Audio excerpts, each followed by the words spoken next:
Welcome to Bearded Biomed. Hey everybody, welcome back to an all new episode of Bearded Biomed. Appreciate you joining me. I'm going to talk about something that I haven't talked about before, and I don't really see a lot of discussion about over the years. And I think it's a very needed discussion. Maybe everybody feels like they have all the information they need, but I want to impart some of my ideas, some of my guidance and wisdom, and maybe you'll get something out of it. The idea is to discuss performance reviews, and everybody has their own system, their own way of doing things, their own metrics they're trying to capture. But at the end of the day, let's say you're a newer technician that's about to perhaps go through your very first performance review. Maybe you're a technician of a few years now that has gone through a few, but maybe you're not seeing maximize, things coming your way that you could possibly be able to capture. Maybe you're a recently newly promoted manager and you're going to be giving out your first performance review, or maybe you're a senior leader that's been doing it for several years.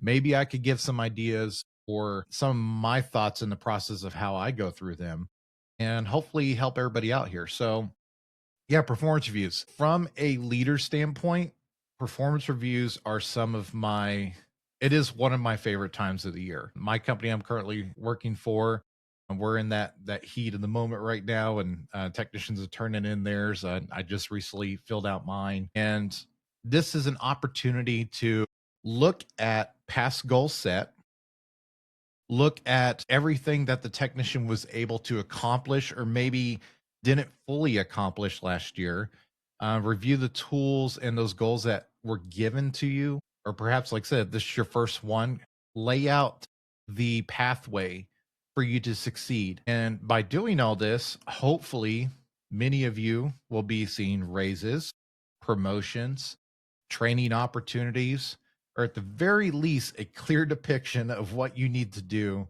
to move up to the next level. So when I think of performance reviews, right? And like I said, I nodded to this a second ago, everybody has their own things that you're trying to capture to see if somebody was successful throughout their year or not. Majority of that, at least from a biomed perspective, technicians are measured through KPIs, and a KPI is a key performance indicator. It's it's a measurable value of like how you can track a team, a department, overall organization, and of course the technician itself. And there's so many different KPIs that can be measured. You can talk about PM completion rates, you can talk about average time of repair, equipment uptime availability, your work order completion time, or I mean, from a manager standpoint, what your contract versus in-house service cost ratio could be. It could be what your total service revenue and gross margin metrics, or what you're supposed to obtain from. I'm speaking on my end, like I'm graded by that of, was I able to not only enrich my team but grow my office by 10% year after year. And there's all different kinds of metrics, right? And of course the number one you can point to with technicians is productivity. A lot of those that I mentioned before, if you're hitting on those KPIs, you are really going to be solid when it comes to efficiency, right? The more efficient you are at doing your work, completing your work, turning in your work, your productivity should reflect that. And I tell people all the time when I interview them as well, it is different, what the expectation is depending on where you're going to be at. For instance, from a ISO field service perspective, the minimum productivity that I expect technicians to have is 75%. The reason for that is because we're not at one location every day. We're not putting time on individual devices like you would in a hospital. And of course, there is the travel time. It's not uncommon to have a technician hit 2, 3, sometimes 10 locations in one day.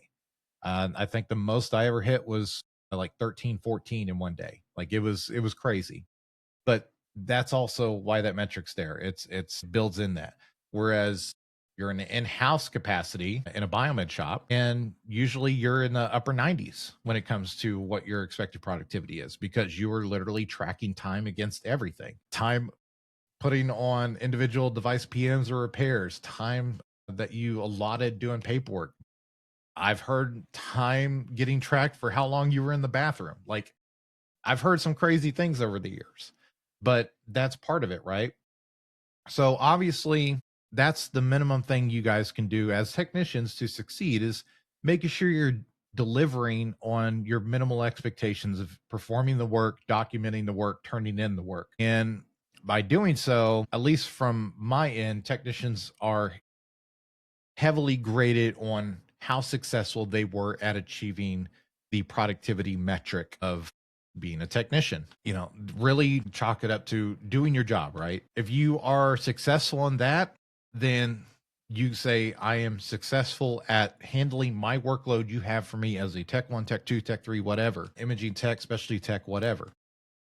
And the next step in that, and that's really when you get into what I consider more of the extra deliverables, the extra competencies, like when you look at your overall job duty, are you hitting all the individual goals? Are you, again, how long is it taking you to complete the basic things of paperwork and reports and stuff like that? How well do you work with your team? How well do you communicate to not only your higher ups, your colleagues, your clinicians? How well are you able to articulate and essentially leave no stone unturned to where nobody leaves a discussion wondering about what was actually done? Communication is one of the most vital soft skills you could possibly have as a biomed. And I have technicians that are really, really effective communicators. And I have some that aren't as good communicators, but they have strong technical acumen and they're effective technicians, but they may not know how to effectively communicate that to the person they're fixing something for, right? This also goes with the verbiage of, are you making rounds and communicating with your department heads and letting them know I always call it to my technicians the five whys: who, what, when, where, why. If you cover those five W's, then more likely than not, you will have been an effective communicator in that situation. Again, from an ISO third party standpoint or OEM or, whatever capacity you are outside of a biomed shop, customer service, do you go the extra mile to make sure that not only you installed, set up, tested a device, did you perhaps walk them through how to use it? Or maybe you gave them some suggestions on, common failures and error codes that they could keep an eye out for? Are you making sure that you're doing all of the nuanced stuff that necessarily can't be tracked through like a metric indicator, but has leaps and bounds effects on how your shop, you as a technician, your team is perceived? The and then let's talk about quality focus, right?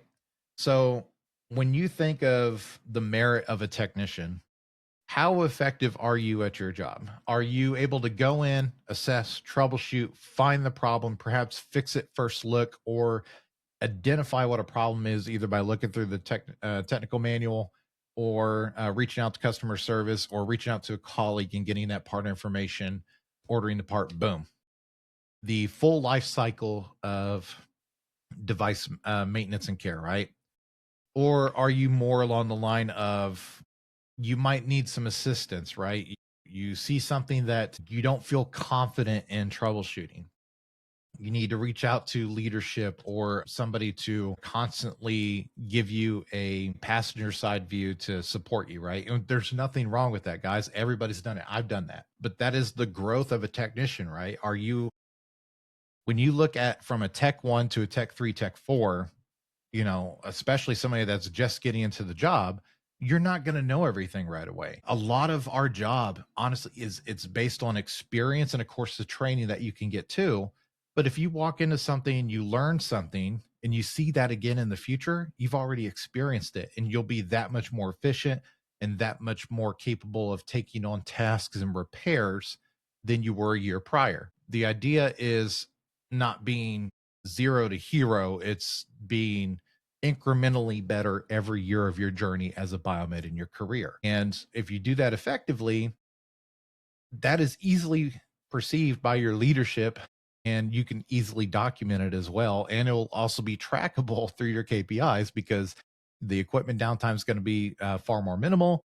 Your paperwork's getting turned in quicker, and it's not just sitting there waiting for you to find documentation or know what the issue is or whatever. And then, lastly, at least from our standpoint, performance metrics, what's your organizational support right? Are you open to new trainings? Are you shadowing some of your senior biomeds to learn something that maybe it's not going to benefit you right away, but by doing so, you're seeking out to improve yourself. You are building redundancy. So you get to the point to where you've shadowed enough and that person can sign off on, hey, this person can cover, first look stuff or PM or whatever. And that, let's say that tech, either they go on vacation, they're sick, let's say they leave or walk out the door. You just built a critical redundancy for your department that is highly valuable. So these are all the different things you can set yourself up for success to have a really good performance review, right? But how do you articulate that? So, a couple things I can recommend of how to maximize your performance review and ultimately give you what I always preach to everybody when I talk to them is maximize your leverage. So let's say you are 2, 3, 4 years in and you haven't gotten a promotion yet, right? Or maybe you're a tech 2 or tech 3 and you've reviewed the career ladder and you've done all the stuff outside of either maybe you got your CBET or you've gotten your bachelor's or you've gone after certain trainings they want you to, whatever things they set for you to accomplish, you've done that. Now you just got to present it all to where the argument can't be argued, right? There is nothing wrong with utilizing tools that are now available to us today. You have your Gemini, your Chat GPT. If you're not good at articulating what you accomplished or how you went about doing it, write that into Chat GPT and ask them to clarify or make it a stronger point or put it into bullets and then put that into your review. Not everybody is a critically acclaimed writer, right? Even myself, like I have no issue utilizing a Chat GPT to consolidate my thoughts and put it into something like this in a professional document that is going to be weighed upon me on if I get a raise, promotion, whatever. And this goes across the board for you guys. Utilize the tools that are available for you. The next thing you can do is we all have CMMS databases, right? Now, not all of them are the same either, which is a whole nother thing. But, for instance, I utilize Navolo. I can pull all kinds of data points from that. So one data point that I pulled from my technicians that isn't necessarily a thing on the performance review, but really solidifies how crucial and valuable this technician or technicians are, is I went in there and I was like, okay, this technician doesn't have like the highest productivity available, but I know they're a grinder. I know they're in it. They are not gun shy at getting out there and tackling repairs they have no clue how to do. Like they're fearless, right? And they have come in clutch so many times, and they're always available to tackle anything you need or tackle any project available. How do I capture that, right? And from a field service perspective, we have a dispatch system, just like you guys get internal calls sent to you. From an in-house perspective or field service, pull up that data that shows how many of those dispatch calls or how many of those internal work order tickets individual technicians are taking. I'm going to give you some data here. In my office alone, we received almost 700 service calls in 2025. I have a particular technician that's a Tech 1 that is getting out there, and he closed out by himself over 200 of those work orders. So literally a third of all the calls in an office of, if you count me, 10 technicians, he took. That screams, one, he is a very competent technician. He's gone above and beyond to make sure that he is taking care of all of our healthcare facilities under our banner. He's not shying away from work. He's actually moving towards to learn more, absorb more, take on more responsibility, and really showcase that he's grown, which that is like how as a manager, what can I do through the tools that I have available to pull data points and showcase all the amazing things my technicians are doing. As a manager, my suggestion to anybody listening to this is don't necessarily rely on the main data points that we all use to grade on our performance reviews of our technicians. Look for data that also tells a story of your technicians going above and beyond or really just showcasing excellence. There's always going to be metrics in there. Another one could be I built another filter that allows me to track how much billing or revenue that a technician turned in for a particular time point. Again, I'm speaking from field service point, but again, you can tie back into from an in-house perspective. All right, out of these technicians, what was their closure rate? What was the amount of the equipment that was down that they got up and really maximized, the effectiveness of the shop? I look at it all the time. PMs are our regulatory compliance threshold, right? We are expected to do this because that is the foundation of our job. But when you ask clinicians or anybody that is in need of our services, they don't think of the PMs until it's, Joint Commission, DMV, Colo, CLIA, whatever. They think about all the times that your shop went out and took care of a critically down item or, got all these pumps repaired or whatever the unscheduled service was and how they handled it and how effectively and quick you responded. It's not so much always the measurable stuff, but it's the stuff that sticks in their mind too. Another thing as a manager that you guys could do, or, I would even challenge the technicians as well, because this is a communication exercise.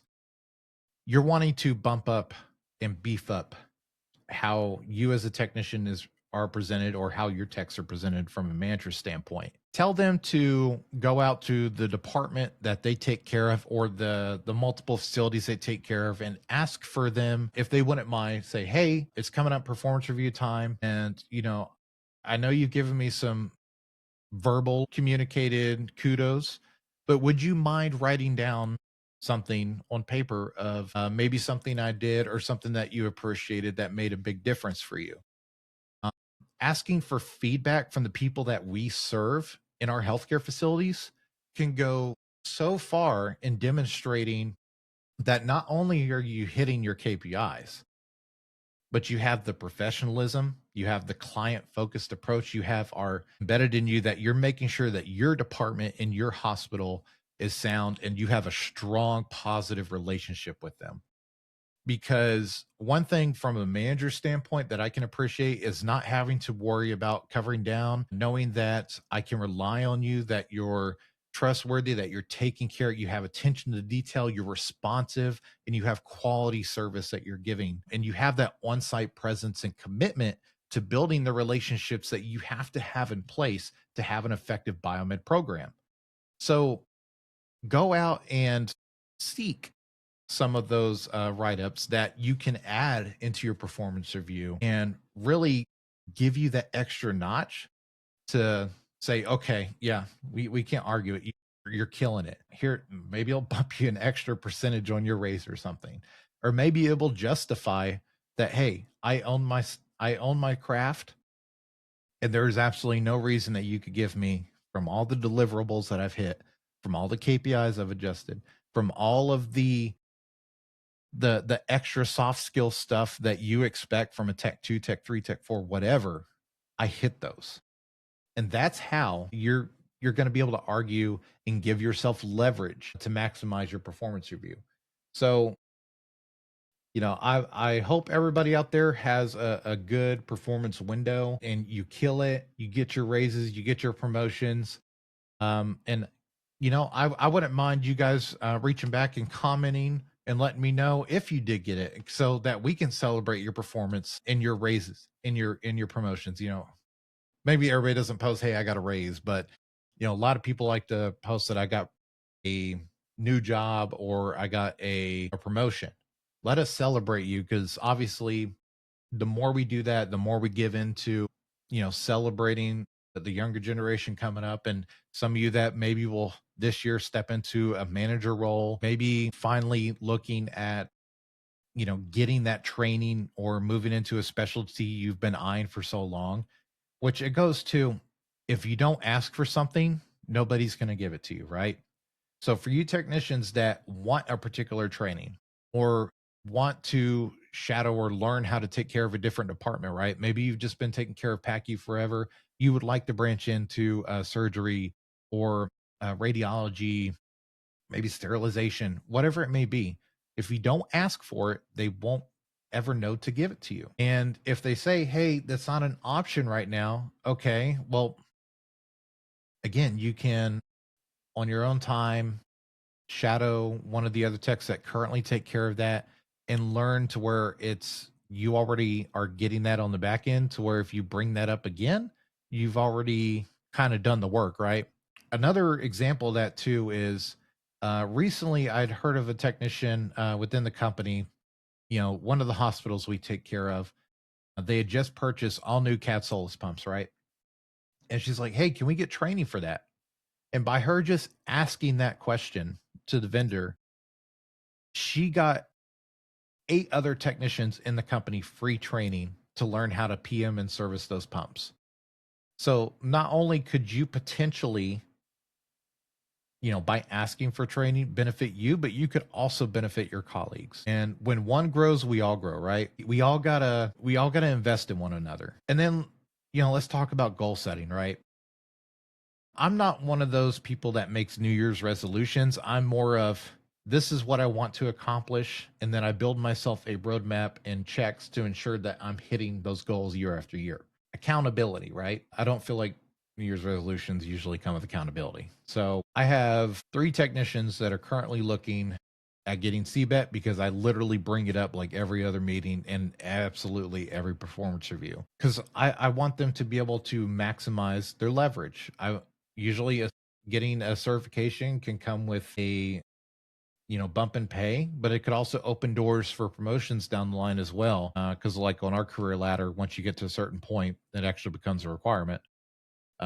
Many in-house hospital systems, if you wanted to go work for them, will ask you, do you have a CBET? So that's not the case everywhere.